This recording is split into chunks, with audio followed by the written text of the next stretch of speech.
We heard you might have added a new hybrid to the bag recently. I'm curious about that change in the process that might have went into it, and then any other equipment changes you might have made in the bag recently.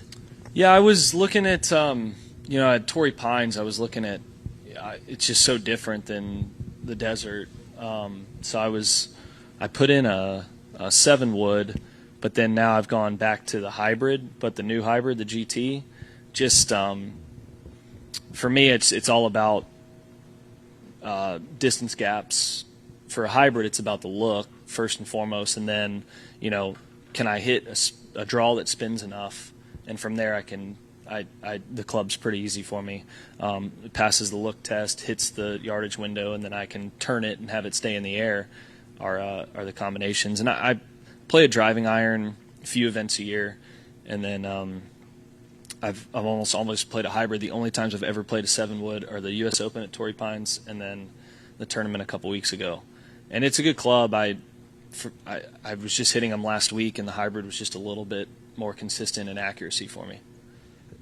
I believe the wrist issue started almost 2 years ago. Right? Was that 23 of May of 2023? That's right. Yeah.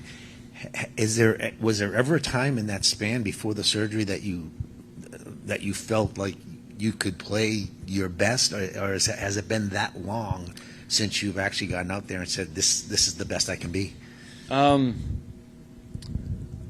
It was certainly I would have done something about it if I thought that there wasn't a chance I could be at my best. I would have done something immediately, but when my original incident, I got an MRI right away, and it was, a tendon sheath tear, but we don't operate on those. The docs who I saw in Dallas, and I just iced it and taped it up the whole rest of the year, which limited my mobility in my left wrist, which has always been a weapon of mine that I've, in my swing. So certainly I was limited a little bit through the rest of that year. Then I thought I was on top of it in the fall of 23, and then I had another incident that it was just a random dislocation out of nowhere. I didn't put any pressure. It was like a non-contact injury almost, just a very weird. Those are always the worst, right? And then I was like, wait a second, what's going on here? And again, it wasn't until it started to happen all the time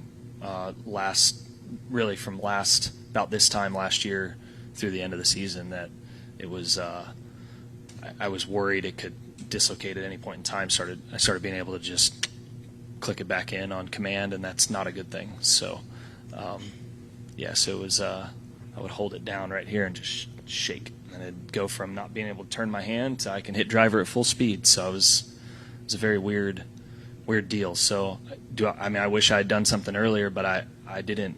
I asked the right questions, tried to get on top of it until I found if there's a few docs that do it, and players have had it done before, and it was time for me to do it.